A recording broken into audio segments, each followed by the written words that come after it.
नमस्कार दोस्तों, आज की कहानी है महाभारत की कहानी द्रौपदी का विवाह। सदियों पुरानी बात है। पंचाल नामक नगर में राजा द्रुपद का राज हुआ करता था। राजा द्रुपद की एक बेटी थी जिसका नाम द्रौपदी था। द्रौपदी बहुत ही सुंदर और सुशील कन्या थी। जब वह विवाह योग्य हो गई तो राजा द्रुपद ने उसके विवाह के लिए स्वयंवर रखने का निर्णय लिया। इस दौरान पांडव मुनि का भेष धारण करके पंचाल से कुछ दूर एक गांव में रह रहे थे। जब उन तक द्रौपदी के स्वयंवर की सूचना पहुंची तो वेद व्यास के आदेश पर उन्होंने पंचाल जाकर स्वयंवर में भाग लेने का निर्णय लिया। पंचाल जाते समय उन्हें रास्ते में धौम्य नामक एक ब्राह्मण मिला, जिसके साथ वो ब्राह्मण का वेश धारण करके स्वयंवर में पहुंचे। स्वयंवर में दूर दूर से बड़े बड़े राजा महाराजा और राजकुमार पधारे हुए थे। वहां पहुंचकर पांडवों ने ब्राह्मणों के बीच अपना स्थान ग्रहण कर लिया।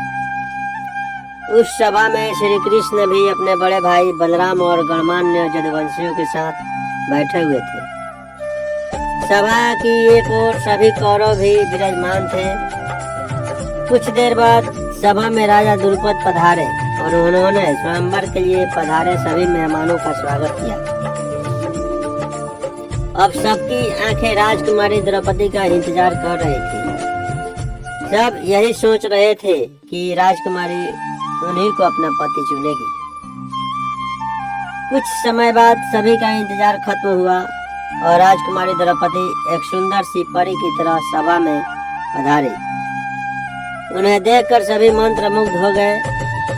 राजकुमारी ने सभा के बीच से गुजरते हुए अपने पिता के सिंहासन के समीप अपना स्थान ग्रहण कर लिया।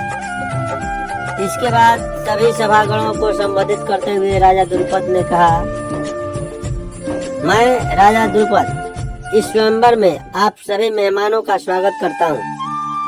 मैं इस बात से पूरी तरह परिचित हूँ कि आप सभी यहाँ मेरी पुत्री द्रौपदी से विवाह करने आए हैं, लेकिन इस स्वयंवर की एक शर्त है।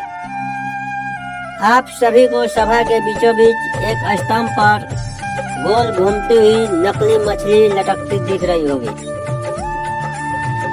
उस मछली के ठीक नीचे धरती पर एक तेल का पात्र रखा है, जिसमें उस मछली का प्रतिबिंब दिख रहा है। स्वयंवर की शर्त यह है कि जो भी धनुर्धारी प्रतिबिंब में देखकर मछली की आंख पर निशाना लगा देगा, वह इस स्वयंवर का विजेता होगा और उसी से द्रौपदी का विवाह होगा। राजा द्रुपद की यह बात सुनकर सभी राजा बारी बारी आकर मछली पर निशाना साधने का प्रयास करने लगे, लेकिन कोई सफल नहीं हो पाया। असफल व्यक्तियों में शिशुपाल, दुशासन, दुर्योधन और अन्य कौरवों का भी नाम शामिल था। अंत में पांडवों की बारी आई। उनकी ओर से अर्जुन ने मछली की आंख पर निशाना लगाने के लिए धनुष उठाया और एक ही बार में तीर निशाने पर लगा दिया। यह देखकर सब आश्चर्यचकित हो गए कि एक ब्राह्मण ने इतना सटीक निशाना लगा लिया। इसके बाद अपने पिता की आज्ञा से द्रौपदी आगे बढ़ी और अर्जुन के गले में वरमाला डाल दी और दोनों का विवाह संपन्न हुआ। तो दोस्तों, ये कहानी आपको कैसी लगी कमेंट में बताएं और चैनल पर नए हैं तो चैनल को सब्सक्राइब करें और वीडियो को लाइक और शेयर करें। धन्यवाद। जय हिंद, जय भारत।